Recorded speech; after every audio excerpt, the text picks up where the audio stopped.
Bonjour à tous et bienvenue dans mon entre. Et si on voulait parler des jeux Tortue Ninja.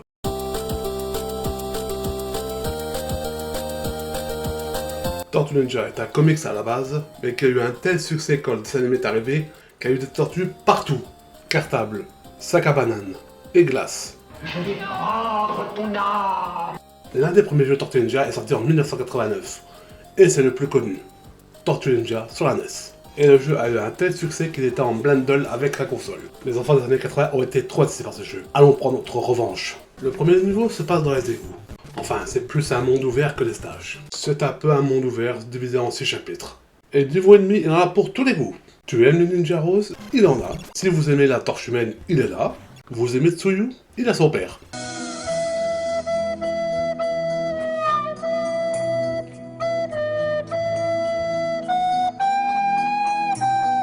Désolé, on peut pas tout avoir. On arrive au premier boss. Et il est con comme un balai. Il est con ce singe. On m'appelle Monsieur Porc.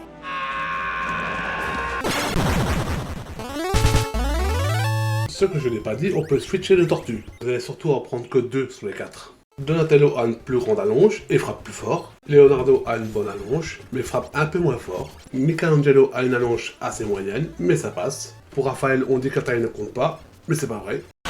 Petite bite! On arrive au dernier bâtiment du premier monde. Et pour battre le boss plus facilement, il faut se mettre à hauteur. Tout se passe bien pour vous?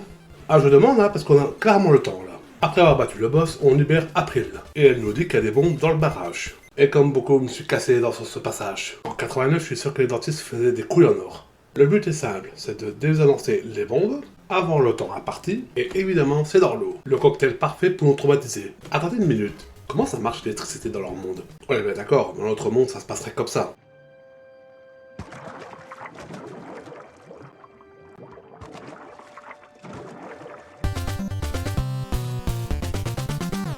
Et comme beaucoup de personnes, j'ai pas compris ce passage. Pourquoi vous avez fait ça? Vous trouvez le jeu trop facile peut-être? Après avoir fini cet enfer aquatique, on arrive au QG, et Splinter a été enlevé.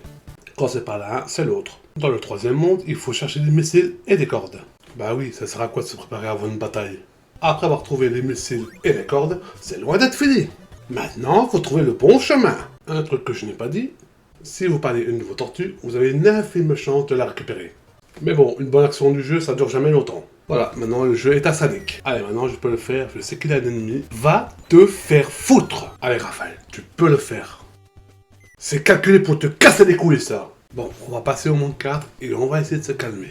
Et rien que pour le début du monde 4, ça donne la couleur. Et la couleur est rouge. J'en ai craché du sang tellement que c'était dur. Et le prochain monde, c'est pas mieux. Ils ont mis la vitesse supérieure pour la difficulté. Mais avant ça... sécurité d'abord.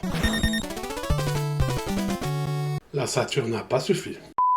Par contre, pour l'objectif du monde 5, faut trouver le technodrome. Mais c'est complètement aléatoire. L'aléatoire dans un jeu, c'est jamais une bonne idée. Et le dernier monde, c'est le festival de la difficulté. Après ce mur infranchissable de la difficulté, on arrive au dernier boss. Et pour rajouter une couche, il peut te one-shot.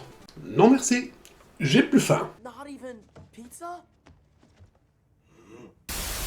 Et vous en doutez, avec le succès du premier, il a eu une suite. On dit adieu aux jeux d'action et bonjour au beat'em up. Il faut sauver April. Et qui on appelle?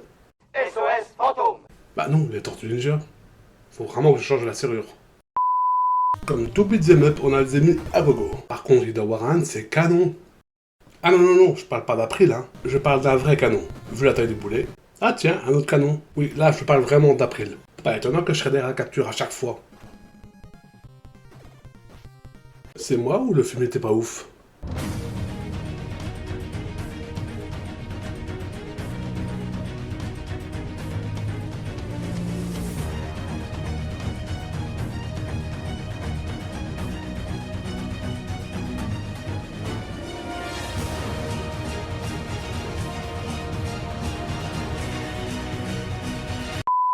Attendez, quoi? Pourquoi il y a de la neige tout d'un coup? On est passé à un stage ensoleillé à un stage où il y a de la neige. Sérieusement, on dirait la Belgique. Cette photo a été prise l'année passée, en Belgique, au mois de mars. Avec la Belgique, c'est tout ou rien. Après avoir sauvé April, le jeu continue. Oh non, ça recommence. Bon, je n'ai rien dit pour le premier jeu, mais là, Splinter est censé être un expert en arts martiaux. Il a même battu Shredder dans le premier film.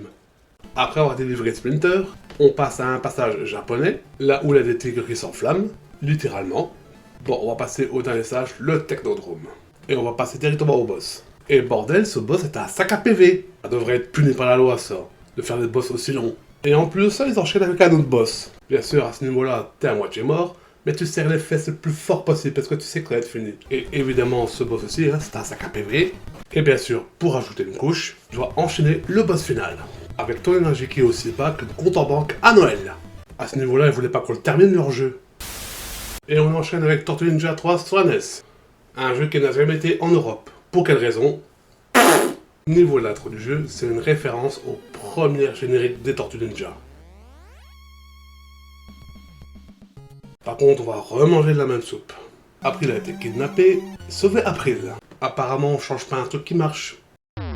Et comme les tortues étaient en vacances, ça commence sur la plage. Je vais pas vous le cacher, mais le 3 ressemble beaucoup au 2. Niveau du gameplay, c'est quasiment identique. Mais c'est un peu plus nerveux. Clairement, je me suis plus amusé sur le 3ème. Mais ça n'empêche pas qu'il est aussi dur que les deux autres. Mais d'un autre côté, on peut pas leur tirer qu'ils ont varié le plaisir. Mais bon, ça n'empêche pas qu'il y ait des ratés. Mettre des ennemis volants dans ta beat'em up, c'est un non. C'est comme mettre de l'ananas sur une pizza, ça va pas ensemble. Je ne suis qu'au 2ème niveau et c'est déjà le chaos. Et comme pour les développeurs le jeu n'était pas assez dur, ils mettent 2 boss à partir du 3ème niveau. Et ce sera comme ça pour tous les autres niveaux. Sérieux, je suis un humain, hein, pas un Super Saiyan. Bon, on va passer au boss final, sinon je risquerais de me répéter. Et le boss final, c'est Super Shredder.